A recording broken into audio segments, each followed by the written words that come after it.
In this video, we're going to talk about one of my favorite topics, doom and gloom. I guess I got to sell all my trains now. What am I going to do with this giant table? I'm just kidding. I promise. I promise. That wasn't a funny joke, was it? Welcome back, folks. Hope you're having a great week. How many times have we all heard someone say, the hobby is dying? Oh, is it really? I don't know. You'll just have to watch this video and find out. Sit back, relax, and enjoy.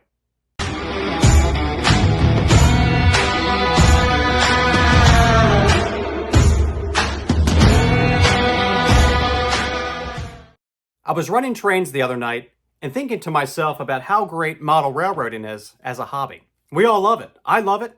You love it. I think, right? That's why you're here? Or YouTube recommended this and you're wondering what's going on. I'm Chris, the train guy. And during this perfect moment, in my fortress of solitude, I decided to wake up my phone, big mistake, and start scrolling through model railroading posts. And that's when I came across a post that said, the hobby is dying. These posts always get my attention. Gotta love a little drama. So I decided to offer my perspective on the state of O-gauge model railroading. No one asked for this. If I have observed anything over these past couple of years of doing this channel, I have observed growth and excitement around O-gauge.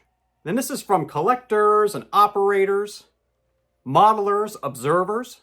I've even seen it in country music videos. Have you seen that? Pretty awesome. And the list goes on beyond all of that. I have three key topics to support my argument that O-gauge railroading is in fact not dying. After I present my three supporting topics, I want to go over some of the objections that I have a feeling I might get in this topic.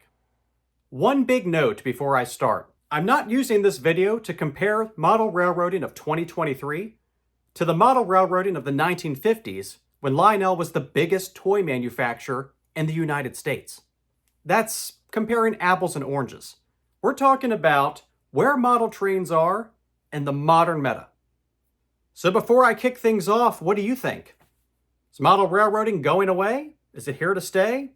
Growing? Declining? Leave me a comment. Let me know what you think. I may have opened the floodgates on that one.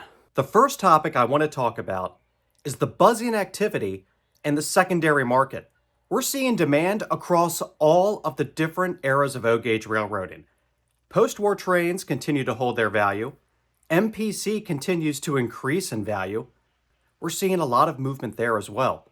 We've talked about some of this before, and I don't want to get into all of the pricing and everything again. We know that the fantasy schemes tend to do really well in the secondary market. I'm talking most notably things like the Pacemaker Mohawk, the 49er Challenger, Hot Dog as we call it.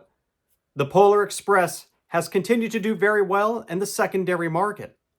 But there are also a lot of prototypical trains that have seen an uptick in popularity over the last couple of years. What I call the Conrail craze. If you follow the socials, Instagram, TikTok, Facebook, Discord servers, you name it, the demand for prototypical diesels, very specific prototypical diesels, continues to increase. I've seen a growing demand for Conrail. I don't know where this came from. It fascinates me. I don't have any Conrail in my collection. I had one Lionmaster Conrail diesel that I actually sold last year-ish? I don't know, something like that. But it's been really fascinating to see how some of these very specific models have suddenly become very sought after.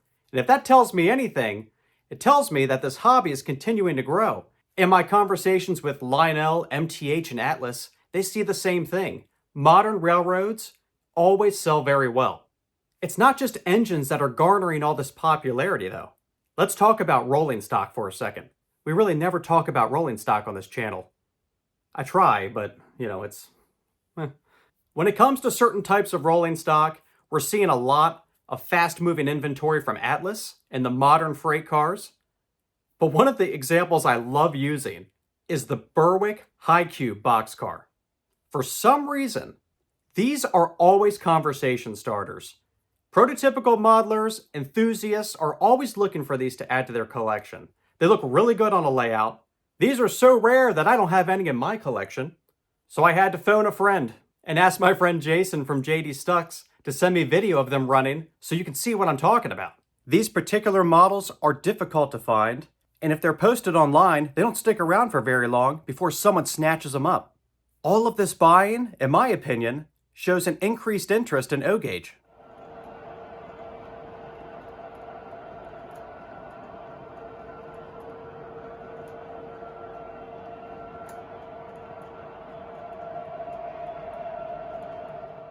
The next category is all about innovation and adaptation with O-Gauge. Lots going on here. Lionel was one of the first innovators in the market when it came to sounds and command control. For most of us, that's old news now, as every train we get has some sort of command control processor inside of it. This innovation continues today with more realistic features. I mean, we're talking smoke effects, stereo sound systems like what we see in the Vision Line engines, lighting systems where we can change the color of the lights, we can set different lighting modes. We have intelligence built into the engines now, where they will automatically adjust their RPMs and labor based on their speed, couplers that detect how many cars are attached. There's all of this automation now that's being built into these trains. Some of my favorite innovations have been the animated passenger cars and the animated freight cars. I still argue that the cow car is one of the greatest O-Gauge pieces ever made. But what do I mean when I say adaptation? Adaptation is another trait that shows me that this hobby is not dying. And I say this because of the control system debacle that we've been in since 2020. Both Lionel and MTH are currently without control systems. They're both working to get their systems to market.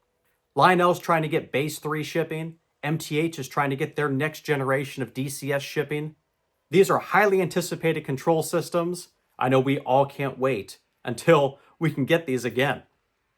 Even with the shortage of control systems, operators have been adapting. We still have the ability to use conventional control. We still have the ability with Lionel models to use Bluetooth. We can operate them from our phone right out of the box. So it hasn't stopped anyone from getting into the hobby. But the lack of an available control system on the market is a huge gap that we need to fill. I've seen this grassroots movement with modelers who aren't afraid to tinker. Model railroading is all about tinkering. Scenery, weathering, modifying cars. Yet, we tend to stay away from the electronics. They're intimidating, they're expensive, they are complicated. But I have a couple fearless friends who dared to say, let's put DCC into an O-Gauge train. DCC and O-Gauge is not a new concept.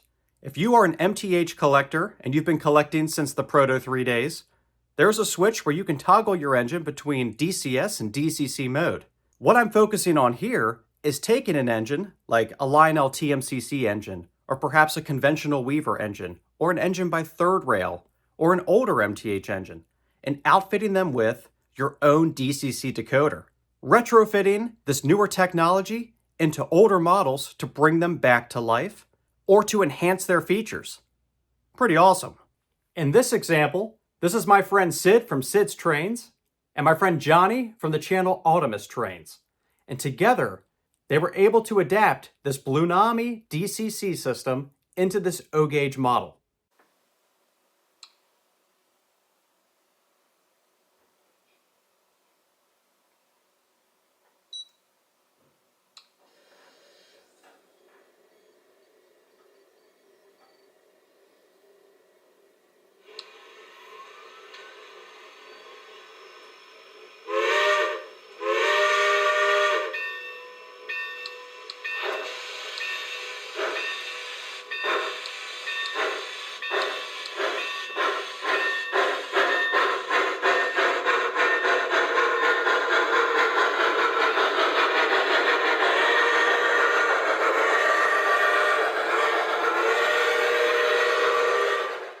Game-changing.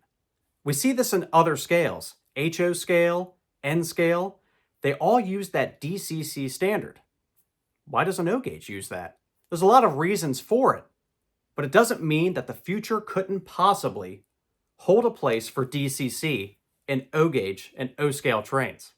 What do you think about the future of control systems in O-Gauge? Leave me a comment and make sure you check out Sid and Johnny's detailed video on this, which I will link right here or here, whatever side Google puts it on.